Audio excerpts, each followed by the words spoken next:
신실한 마음으로 성전을 찾아주신 우리 사랑하는 이무동교회 성도 여러분, 안녕하십니까?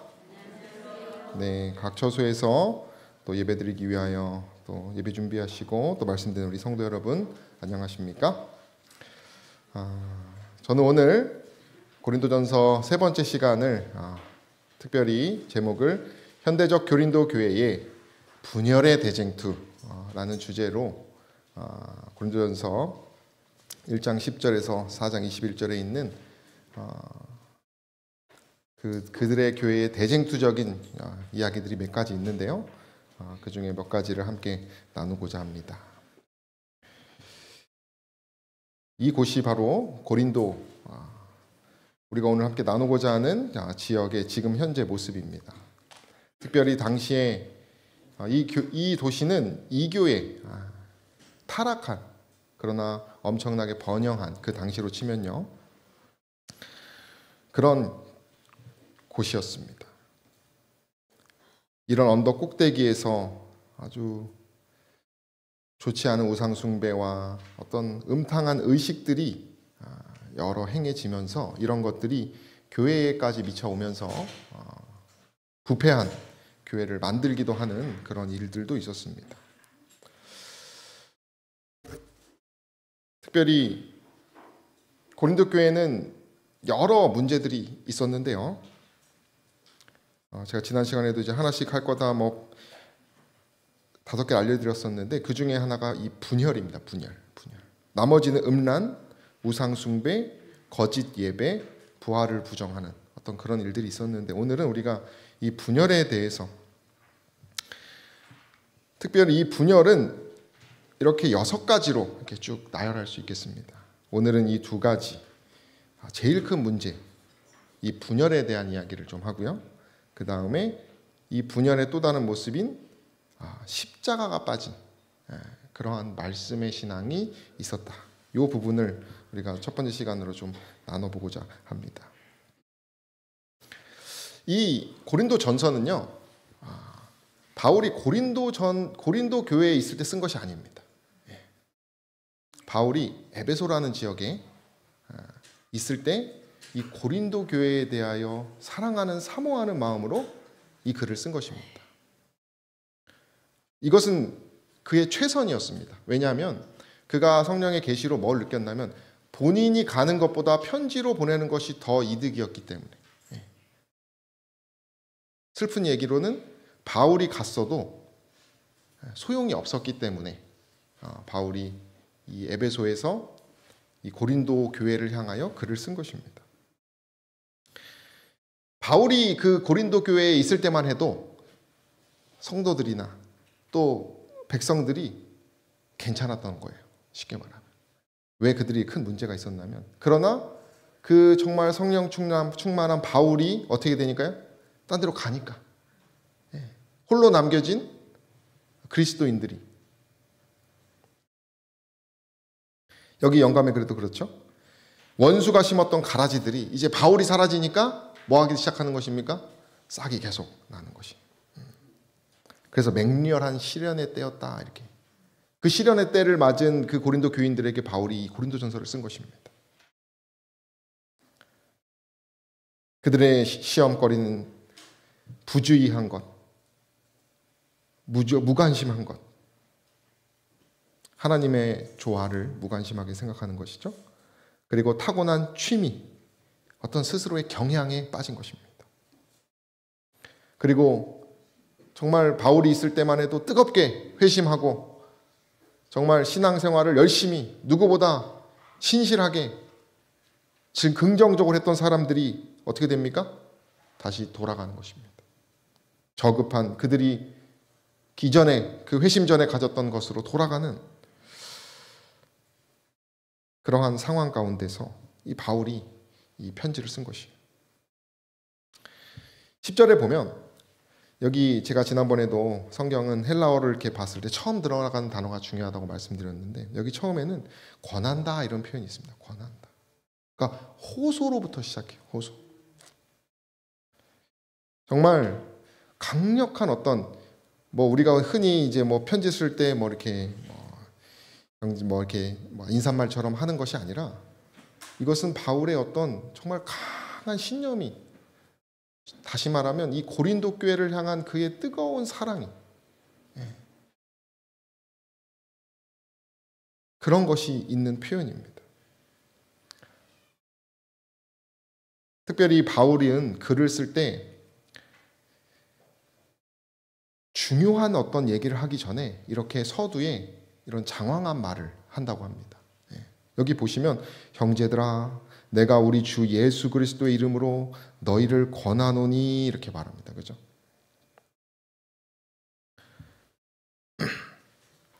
이런 말을 하면서 이제 정말 자신이 하고 싶은 얘기를, 다시 말하면은 이제 바울은요, 이게 이 고린도 교회에 글을 보낼 때 그들의 이전의 어떤 사랑의 경험들, 나와 함께 있었던 그 그리스도와의 어떤 합력했던 이야기들, 그들의 어떤 승리들, 어떤 그런 것을 굉장히 많이 말을 합니다. 왜 그런 말을 할까요? 그 뒤에 뭘 말하려고요? 정말 그 교회가 당면한 문제에 대해서 그것을 해결해야 되기 때문에. 이 고린도전서를 저도 이제 연구를 하고 있지만 바울이요 정확하게 그 교회의 문제를 찝어서 얘기를 합니다. 여러분 그게 쉽지가 않습니다. 그죠? 그러나 바울이 그 교회를 너무나 사랑했기 때문에.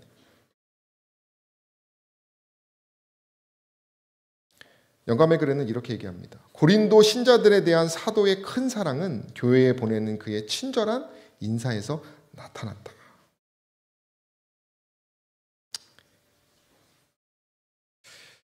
그는 어쨌든 왜 이렇게 형제들아 막 하면서, 여기 보면은 여러 이제 영어 성경들 이렇게 번역을 보면요, 나는 여러분들에게 부탁합니다. 나는 여러분들에게 간청합니다. 나는 여러분들에게 심지어 뭐예요? 애원한다. 왜 바울이 이런 말을 했을까요?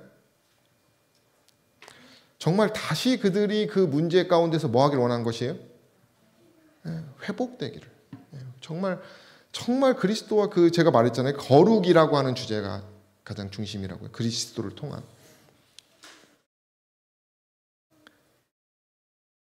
그리고 더하여 이 죄에 대하여 말을 해야 되기 때문에 바울은 더 신경을 썼던 것입니다. 그리고 이제 그렇게 장황하게 말하고 이제 10절에 보면 뭐라고 말합니까? 모두가 같은 말을 하고 너희 가운데 분쟁이 없이 같은 마음과 같은 뜻으로 온전히 합하라. 그가 그렇게 여러 장황한 이야기를 하고 정말 중요한 말 한마디는 무엇입니까? 일치되라 이거예요. 일치되라. 단순한 권고가 아니라 정말 여기 보면은 같은 것, 모두, 어떤 이런 단어들이 반복됩니다. 그것은 정말 그들이 하나로 다시 이어지기를 바라는, 그 뭐에서요? 분쟁에서, 분열에서. 이 분열이라고 하는 표현이 그노멘데, 헬라어로. 이것은 성경 주석에 보면 마음의 구조에서 나오는 인간의 판단이나 정서. 여러분 분열이 왜 시작됩니까? 각자 뭐가 달라요? 생각과 마음이. 그러니까 마음이 다른 상황에서 사람들이 있었다는 것입니다. 그리고 여기 10절에 보면 긍정적인 표현이 있고 부정문, 분쟁은 또 분쟁이 없이 부정문이에요. 이것을 대조해서 말한다는 것은 바울이 이것이 정말 이 분쟁을 어떻게 보면 정말 이 분열에서부터 그 교인들이 회복되기를 바라는 그의 의지가 드러난다는 것입니다. 여기 같은 뜻, 이것이 이제 영어로 보면 오피니언이에요. 의견입니다. 의견을 분쟁하지 말고, 다시 말하면 의견을 너희들이 같이 하지 않는 상황이라면 뭐다? 이 세상과 다를 게 없다. 바울이 그 얘기를 하는 것입니다.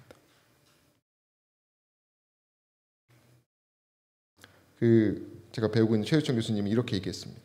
성도들이 거룩함을 이루는데 가장 큰 방해되는 요소는 서로 간에 일어나는 분열과 분쟁이다. 10절에는 분열을 약간 다른 표현으로 써 있습니다.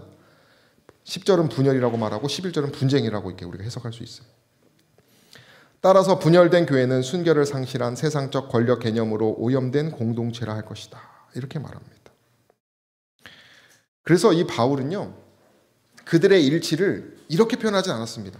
너희가 고린도 교인이니까, 너희가 고린도 교회에 있으니까 이렇게 말한 것이 아닙니다.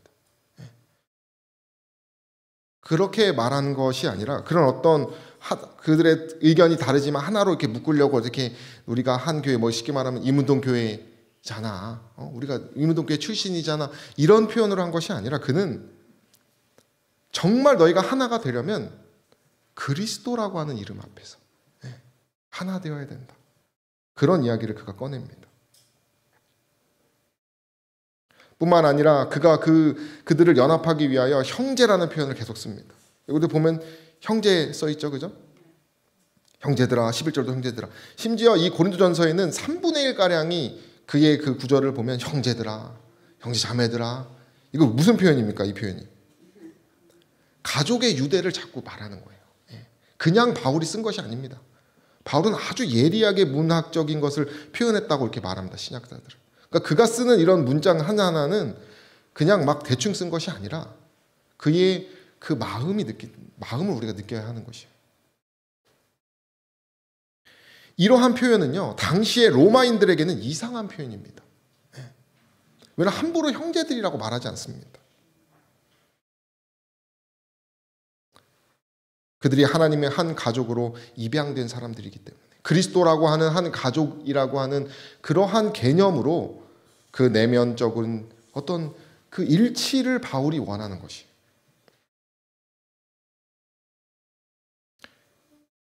요즘 중소기업이 우리는 한 가족입니다, 그걸 아주 싫어한다고 합니다, 젊은 사람들이. 가족이라고 하고 뭐 하니까요? 노예보다 더 가족, 그죠? 그러나 바울이 말한 건 그런 말뿐인 것이 아니에요. 진정한. 뒤에서 계속 그런 얘기가 나옵니다. 그리고 또 이 형제들이라 이렇게 표현하는 것은 바울의 어떤 표현은 어떤 그런 하나야 되려고 하는 가족에 대한 표현도 있지만, 바울의 특징 중에 하나는 이제 말을 바꾸려면 이제 형제들아 이런 표현을 쓴다는 것이. 그리고 무슨 말을 바꾸느냐? 다른 또 의견을 말하려고요. 좀 더 구체적으로 얘기합니다. 글로에의 지편으로 너희에 대한 말이 내게 들리니. 제가 말했죠? 바울이 그냥 추상적으로 쓴 것이 아닙니다. 이 글로에라는 사람은 어떤 과부일 것이란도 있고, 어떤 글로에의 집에 어떤 노비가 말한 것일 수도 있고, 그것에 대한 얘기는 정확히 없지만 어쨌든 그 당시에 인정받던 신실한 한 성도였다는 것은 학자들이 얘기하는데, 어쨌든 그를 통해서 뭘 들은 것입니까? 그 교회의 소식을 듣는 것이에요. 여러분들도 소식 금방 들으시죠? 목회자들끼리도 저 동기들 만나면은 그런 소식들이 들립니다. 심지어 어떤 얘기를 하면 그 사람에 대한 소식도 막 듣고. 바울도 마찬가지죠. 어쨌든 바울은 이 고린도 교회를 사랑했던 사람이에요. 에베소에 있었지만 그 고린도에 대한 소식을 궁금해했던 사람입니다. 저도 이제 제가 지나왔던 교회를 항상 물어봐요. 어떻게 지내냐? 거기 뭐 하고 있냐? 요즘 그분 잘 계시냐? 그죠? 그 왜 그런 겁니까? 아주 고소한 소식이 없나 이렇게. 그런 게 아니잖아요. 그죠? 왜 그렇게 물어봅니까? 바울이 진짜 사랑하고 사모했기 때문에. 바울은 그 교회에 매인받은 사람이에요. 자다가도 누구 생각해요? 교회 생각하고. 길 가다가도 밥 먹을 때만 해도 뭘 생각해요, 바울은? 고린도 교회에 대한 생각을 했다는 것이죠. 왜? 교회에 대해서 안 좋은 얘기가 들리니까.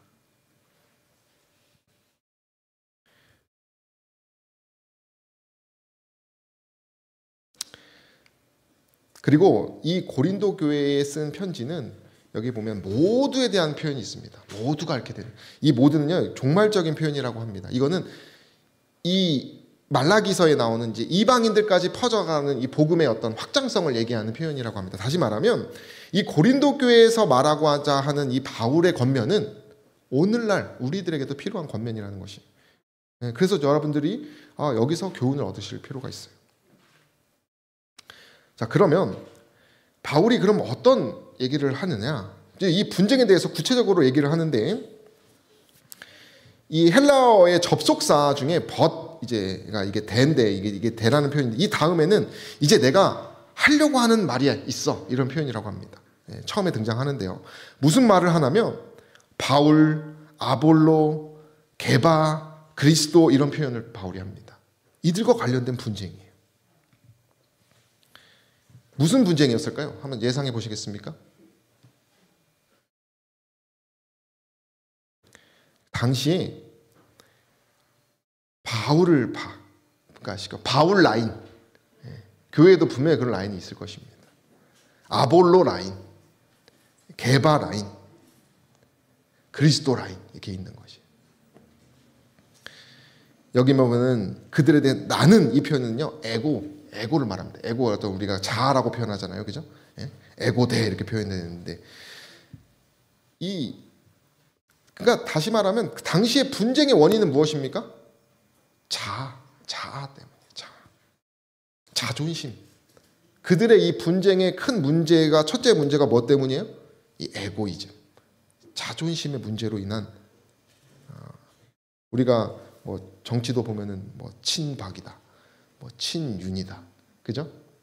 그리고 대놓고 뭐 합니까? 그 사람 밑으로 들어가서 그 사람 이름을 걸고 홍보를 합니다. 왜 그렇습니까? 그게 너무나 자연스러운 것입니다. 그게 자신의 아이덴티티를 말하는 것이기 때문에 친바울, 친게바, 친그리스도. 여기서 그리스도는 예수 그리스도를 말하는 것이 아니고 그리스도가 빠진 그리스도, 형식적인 그걸 얘기합니다. 어쨌든 지도자들의 문제도 있었어요. 지도자들의. 그러니까 이런 것에서부터 발생되는 분쟁에 대해서 바울이 얘기를 하는 것입니다. 사람을 쫓는 것이죠. 그러니까 그런 사람을 쫓는 것이 아니라 진정한 그리스도를 쫓을 때 너희들이 분열하지 않는다는 말을 하기 위해서 바울이 구체적으로 이런 표현을 쓴 것입니다. 12절에 보면 내가 이것을 말하거니와 이르되 자꾸 말에 대해서 말을 합니다. 그러니까 그 당시는 각자 분열하게 되는 이유가 다른 것을 말하는 것이에요. 만나면. 학자들은 뭐라 그러냐면 부적절한 인간 리더에 대한 충성과 관련이 있었다 이렇게 말합니다. 그러니까 너무 좋아하는 거예요. 왜냐하면 이들이 거듭나게 된 계기가 이 아볼로를 통해서. 제가 그런 얘기 들었어요. 그 충청 앞에 있는 제가 참 좋아하는 선배 형이 저희 교회에서 떠나신 한 의사분이 있잖아요. 그분을 통해서 이제 그 그리스도를 만난 분이에요. 근데 이제 그분이 어쨌든 우리 교회를 이제 적을 두고 떠났을 때 이분이 그분에 대한 마음이 너무 충심이 강하니까 그 교회에서 계속 뭐가 돼요? 그 문제가 계속 이루어지는 것입니다. 여러분 우리가 어떤 그걸 꼭 라인이라고 할 수는 없지만 어떤 그들의 개인적인 경험이었기 때문에 뭐예요? 존중받을 필요가 있어요. 그러나 그것이 너무 강하면 그죠? 공동체 생활에 적응이 안 되는 것입니다. 때때로 우리가 어떤 선교단에서도 어떤 분들을 쫓는 그런 선교단들이 있죠. 그죠? 근데 그런 분들의 특징을 가만히 보노라면 일반 교회하고 뭐 하지 못해요? 섞이지 못합니다. 그러니까 서로 따로따로 어떻게 됩니까? 가는 것이. 마지막 때는 심지어 의사와 목사의 그 구분이 나뉠 거라 했어요. 그러니까 합하지 못한다는 것이. 다 뭐 때문이에요? 이것이 다? 에고, 자존심 때문에. 그래서 바울은 너희들이 진짜 다른 것을 말하는 것이 아니라 같은 것을 말해야 한다는 것이에요. 같은 것.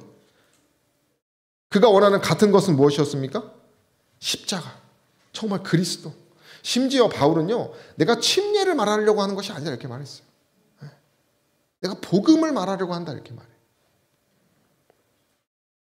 인간 리더들, 그들은 아주 신실하고 충성된 사람들이었지만 그런들에 대한 어떤 자랑을 다 배제하고 우리가 진정으로 공헌했던 그리스도로부터 우리가 뭐 해야 된다?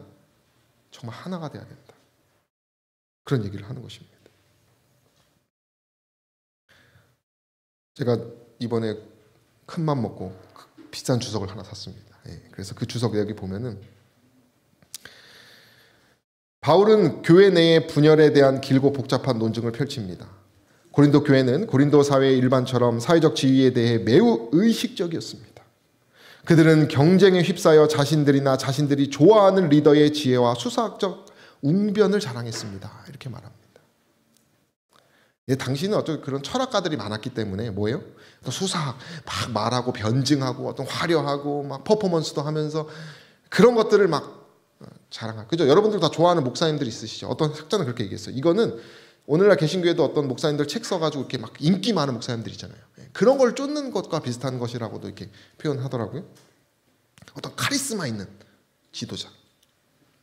실제로 그런 분들, 저도 이렇게 되게 좋아하는, 사모하는 분들이 있어요. 그분들 얼굴만 봐도 이렇게 나도 저렇게 살아야지. 뭐 그게 나쁜 것은 아니지만 그것으로 인해서 뭐가 되는 거예요? 분쟁이 있는 거예요. 누가 그 사람 욕이라도 하면은 기분이 뭐예요? 나빠. 난 그 사람 라인이고 싶은 건데 막.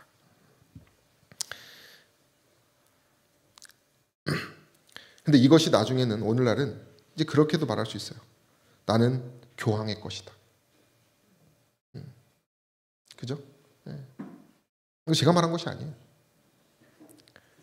마지막 때는 분명히 그러한 어떤 사람을 쫓아가는 그러한 일이 있을 것이라는 것입니다. 누구 밑에 들어가서 이름을 날리는 것입니다. 그 사람 얘기를 하면 사람들이 뭐야? 조용해지니까. 권위가 있으니까.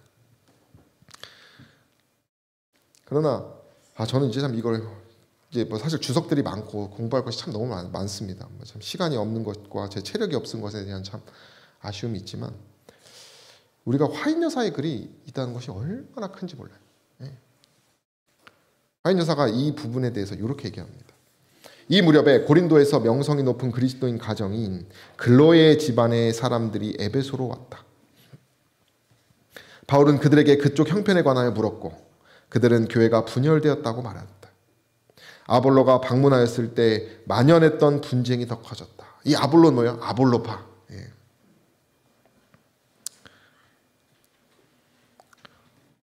그에 대해서 그러니까 분쟁이 계속 일어나는 것입니다. 자꾸 자존심을 키우는 가르침을 하고, 그죠?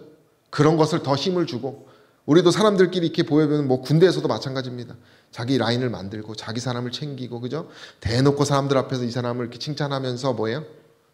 자신의 어떤 그 힘을 구축하고 살아갑니다. 심지어 바울도 그것을 너희들이 복음으로 이렇게 그렇게 막 모이라 그랬어요. 그런 말을 이렇게 싫어하진 않았습니다. 그러나 그것이 선을 넘어버린 것이.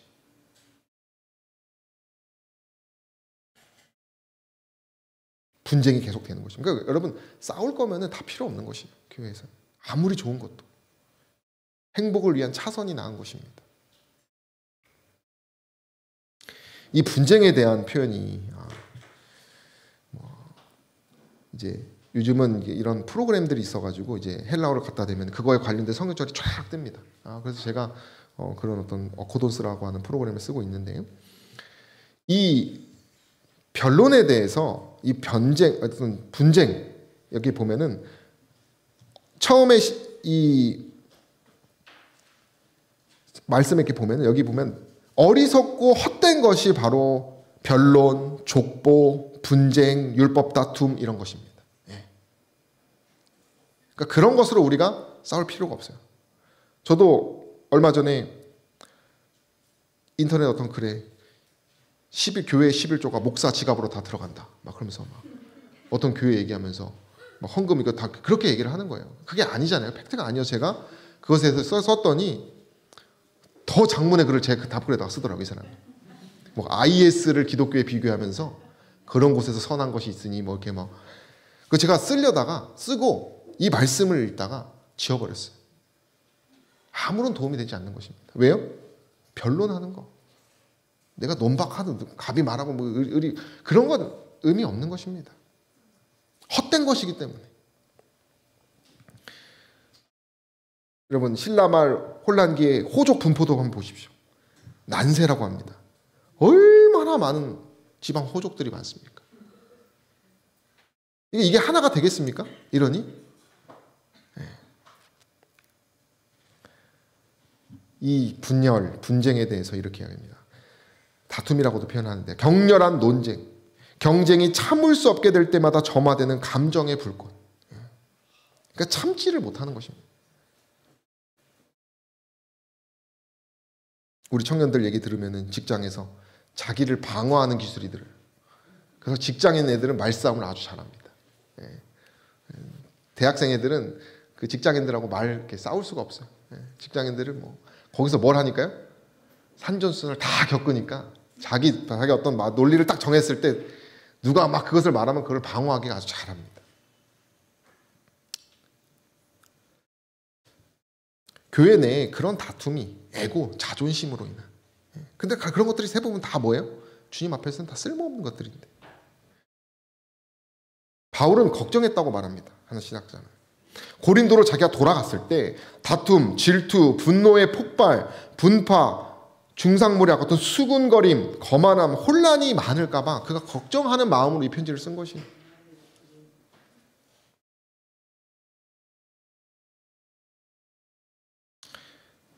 그래서 그가 이렇게 말하는 것입니다. 모두가 같은 말을 하고 너희 가운데 분쟁이 없이 같은 마음과 같은 뜻으로. 그러니까 같은 뜻. 동일성을 계속 강조하는 표현이 등장합니다. 동일한 신념.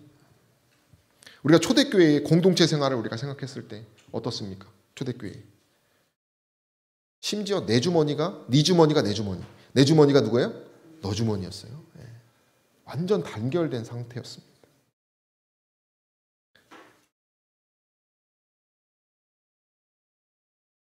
교회는 한 사명, 한 비전, 여러 같은 교육을 받고 같은 신앙 공동체에서 같은 방향을 바라보기 때문에 갈등이 해소될 수 있는 공동체입니다.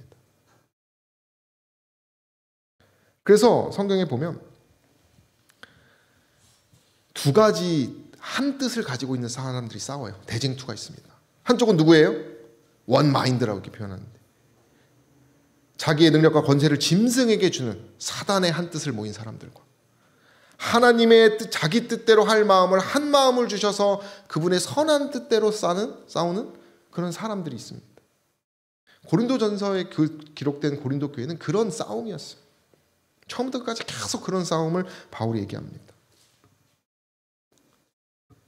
마지막 때에 있는 한 뜻을 가졌다라는 표현이 계시록에도 등장합니다. 같은 표현입니다. 고린도전서의 한 뜻을 한 마음 한 뜻 말하는 것을. 이것은 사단에게서 그 권세를 받은 사람들을 말하는 것이에요. 하나님을 대적하는 무리들, 가라지와 같은 사람들, 하나님의 이름을 팔아서 교회를 분열시키는 그런 사람들을 얘기하는 것입니다.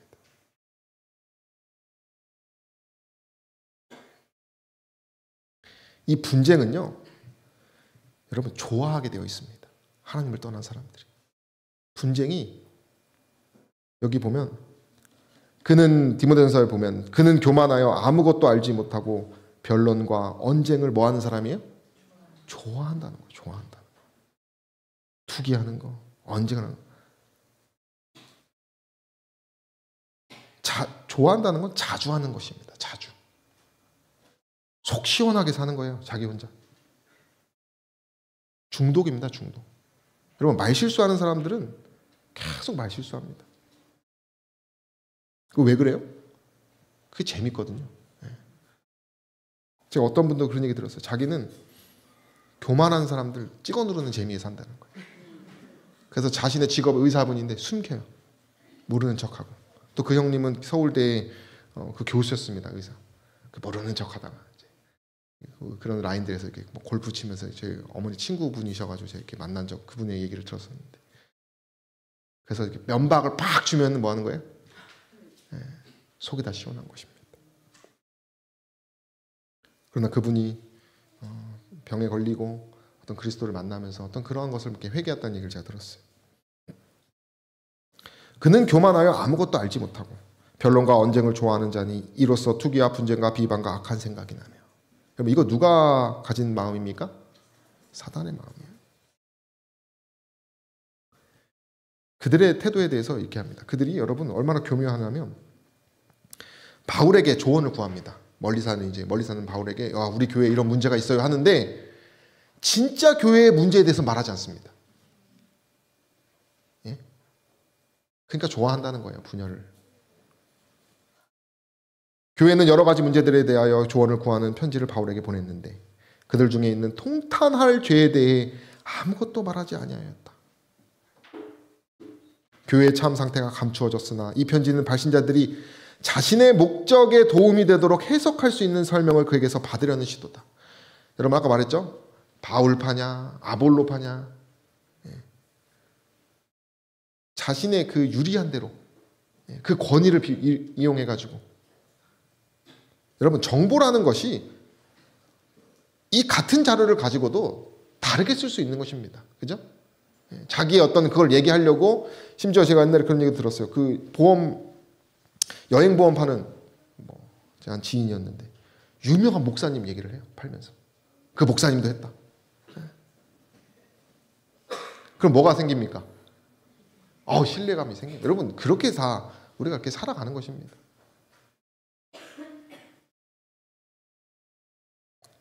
그런 거에만 관심이 있고 진짜 자신들의 참 상태에 대해서는 뭐 하려고 하는 사람이에요? 감추는 사람.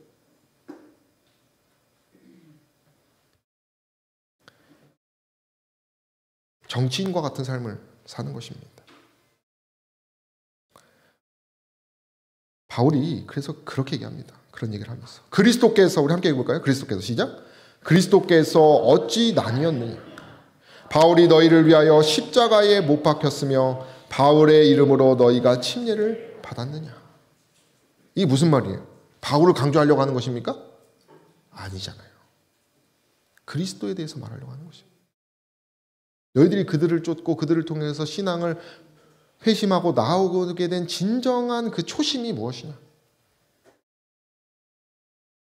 그리스도께서 어찌 나뉘었느냐.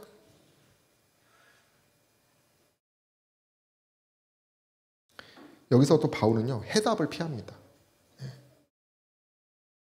제가 어떤 목회 기술을 얘기하는 목사님 얘기 들었는데, 목회자는 성도들의 어떤 그것에 20%만 관심을 가지면 딱 좋아한대요. 제가 그것이 정말인지 모르겠어요. 아마 그 20%를 좋아하는 사람들은 진짜 변하기보다는 그냥 내 문제에 관심 가져주고. 제가 이 얘기를 제 한 친구한테 했더니 자기는 마음에 든대요. 너무 막 내 삶에 관여하려고 하면은 좋지 않다는 거예요.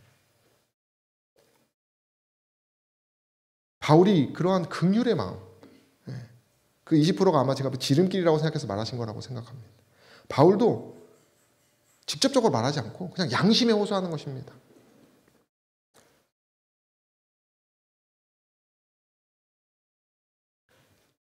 그는 양심의 뜻대로 성도들이 살 수 있다는 것을 믿었던 사람이에요. 침례를 받았느냐? 이게 그냥 물어보는 것입니다.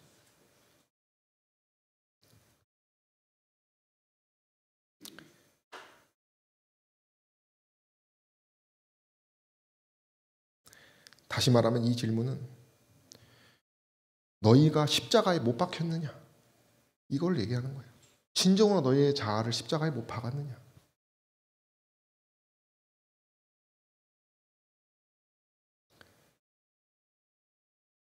그들의 그 진정한 마음에 대하여 그가 얘기를 하는 것입니다.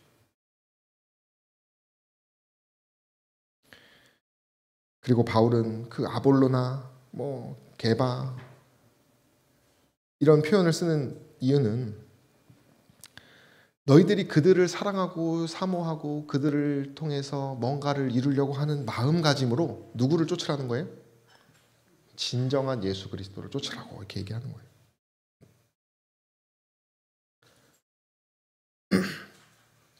그들이 가지고 있던, 그들이 쫓았던 그 지혜로운 사람의 어떤 강력한 어떤 힘과 어떤 그들의 어떤 정치력과 지혜, 그런 것이 아니라 그런 것을 너희들이 사모하고 그런 눈에 보이는 것을 쫓는 마음으로 십자가를 쫓아라 이렇게 얘기하는 것이에요.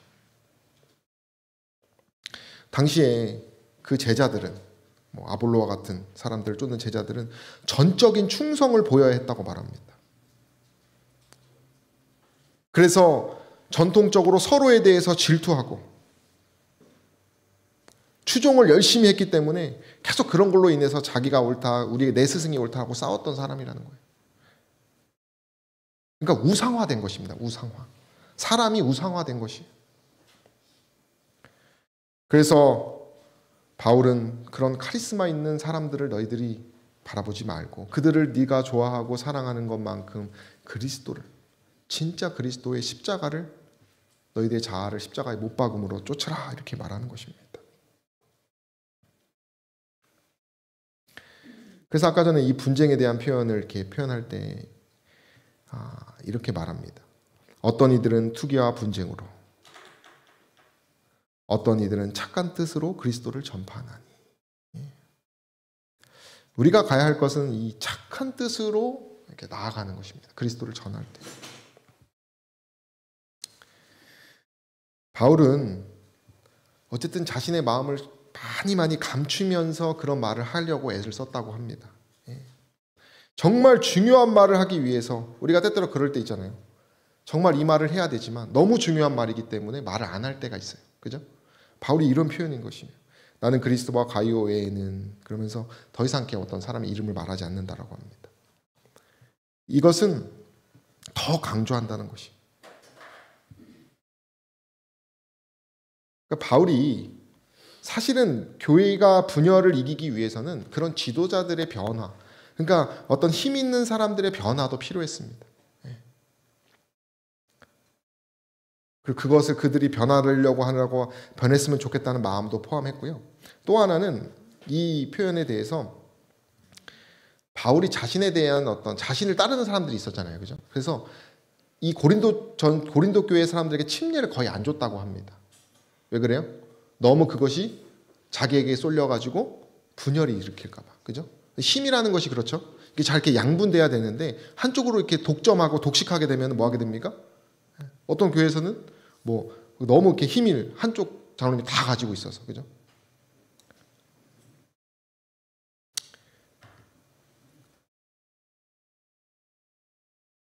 여러분, 아무것 때문에 엉망진창이 됐습니다. 바울이 이런 말 한 것이 아니에요.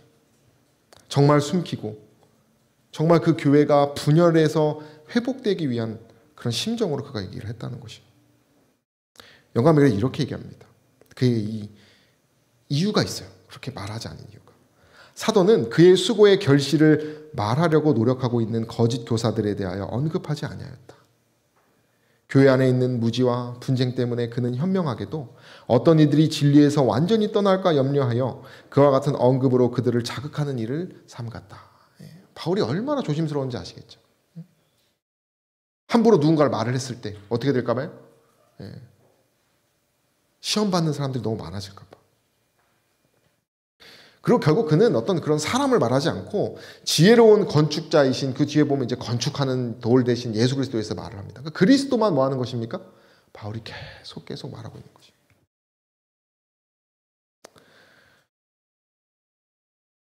그 분쟁의 또 하나의 모습을 우리가 얘기하자면 소송이 있었다는 것입니다.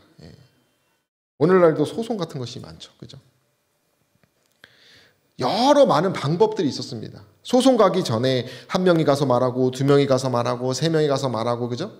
그런 다음에 이제 뭐 교회에서 행정 처리하라고 하잖아요. 제가 전에 있던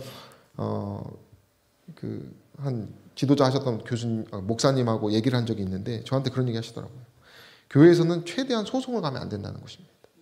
소송을 함부로 갔다가 패소해서 교회를 뺏긴 일이 있었대요. 뭐 여의도 교회인가? 뭐 그런 얘기 하시면서. 그러니까 이 소송을 하면 이제 완전히 뭐 하는 것입니까? 남이 되는 것이에요. 그러니까 당시에는 많은 방법, 여러 하나님의 선한 방법이 있었지만 다 무시하고 그냥 뭐 하는 거예요? 자기 속 편한 거 바로 해버리는 거예요. 그냥 바로. 왜요? 자기 자존심 문제이기 때문에. 그래서 쟁투에는 이런 얘기합니다. 마지막 때. 하나님의 훈계를 버렸기 때문에. 여러분, 우리가 이 성경의 지도대로 따라 사는 것이 매우 중요한 것입니다. 우리가 이것을 가치없게 여기면 수많은 죄악과 불화와 증오와 불법의 셈이 열려 전쟁터와 같은 일이 일어난다는 것입니다. 교회도 마찬가지라는 것입니다. 사단은 하나님의 백성 가운데 불신과 이간과 저기를 끌어들이려고 끊임없이 노력하고 있다, 이렇게 말합니다. 우리가 교회에 있을 때 때때로 우리의 권리가, 나의 자존심이 내가 인정받지 못하고 그런 유혹을 받을 거라고 이렇게 성경은 얘기합니다. 우리의 권리가 침해당하고 있다는 거. 이렇게 되면 어떻게 됩니까? 화가 나는 것입니다. 자신들에 대한 사랑이 그리스도와 그분의 사업에 대한 사랑보다 더 강한 사람들은 자신들의 이익을 뭐하러 해요? 첫째로 한다는 것입니다.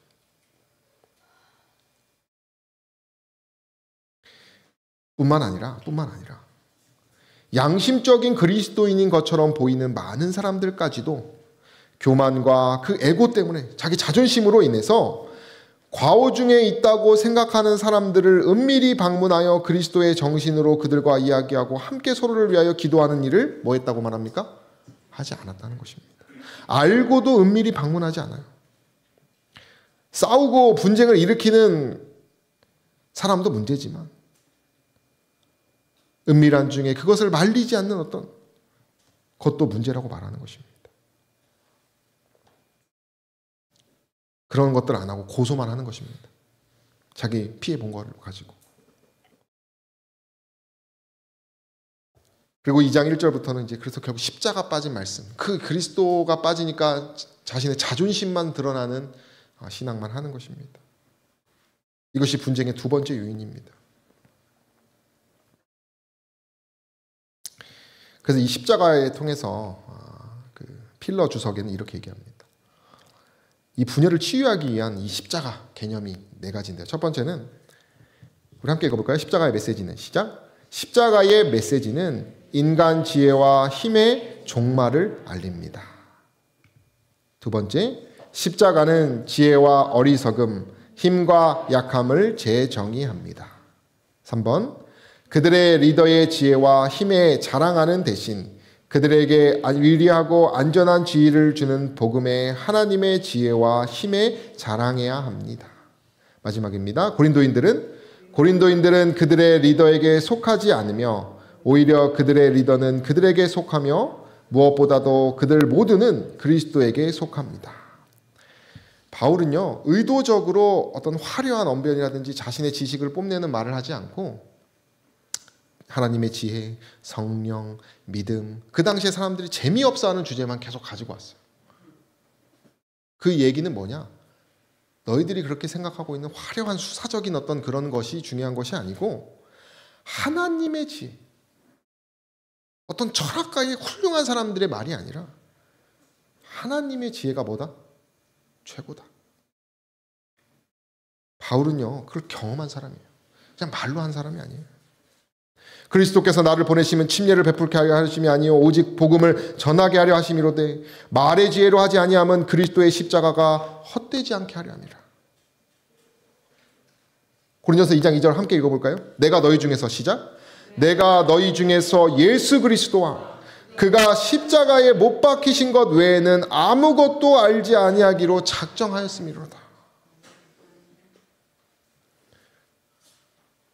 그에게는 성령의 그 인도하심과 오직 그리스도의 그 십자가, 하나님께서 주시는 지혜만이 그에게 최고였어요. 이 십자가에 대해서 은유를 사용하는데 바울은 당시에는 이 십자가가 가장 끔찍한 단어였습니다. 심지어 낙서도 없었다고 합니다. 낙서도. 이 십자가라는 것은 아주 흉한 것이어가지고. 그러나 베드로는 뭐예요? 베드로가 어떻게 했어요? 로마 시민이 아니라서 십자가에 못 박혀 죽은 것입니다. 그러니까 아주 수치스러운 당시에는. 그래서 바울은 어떻게 죽었습니까? 십자가에서 안 죽었어요. 로마 시민이었기 때문에. 참수당해서 죽은 것입니다. 그러니까 십자가라는 것은 무엇입니까? 가장 흉한 것이었어요. 그러니까 로마 사람들의 정서에는 십자가는 허락될 수 없는 정신병자와 같은 사람들이 쫓는, 심지어 그리스도인들조차 언급하기 싫어하는 것을 바울이 언급했다는 것입니다. 이것은 인간의 안목으로 볼 때 좋다고 보는 것은 다 뭐 하는 것입니까? 하나님 앞에서 의미 없는 것을. 하나님의 지혜라고 하는 것은 너희들이 그렇게 혐오하고 있는 그러한 예수 그리스도라고 하는, 너희들이 전혀 관심을 갖고 있지 않은 그 예수 그리스도라고 하는 분, 그의 십자가가 너희들의 분쟁을 해결할 수 있는 열쇠다. 이렇게 얘기하는 것이에요. 제가 전한번에도 말씀드렸지만 세상은 이 십자가 예수 그리스도를 아주 하찮은 것으로 여깁니다. 여러분들 우리가 잘 알아야 됩니다. 우리가 믿고 있는 그리스도는 세상에서 그런 취급을 당하는 것이, 그런 현실을 알아야 합니다. 우리가.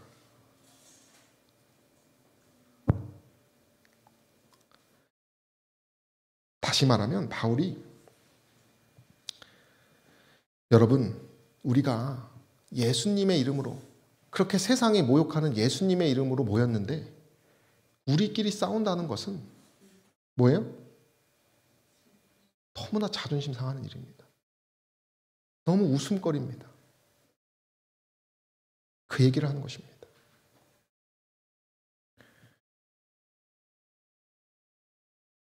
끝으로 우리가 함께 읽고 마치도록 하겠습니다. 굴복은 완벽해야 한다. 함께 읽겠습니다. 시작. 굴복은 완벽해야 한다. 주께 완전히 굴복하는 모든 나약하고 의심하며 투쟁하는 영혼들은 그들로 승리하게 할 수 있는 대리자들과 직접 접촉하게 된다. 하늘은 그들 가까이 있으며 그들은 모든 시련과 곤궁한 때에 자비의 천사들의 지원과 도움을 받게 된다. 저 여러분들이 잔머리로 충성하지 않게 되기를 간절히 소망합니다. 기회주의적인 신앙을 하지 않게 되기를 소망합니다.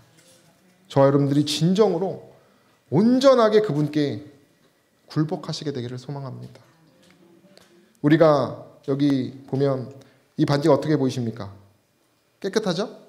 예, 갖고 싶지 않으십니까? 근데 이제 우리가 그 안경점에 가면 이게 안경 잉 해가지고 이렇게 초음파를 하는 거 있잖아요.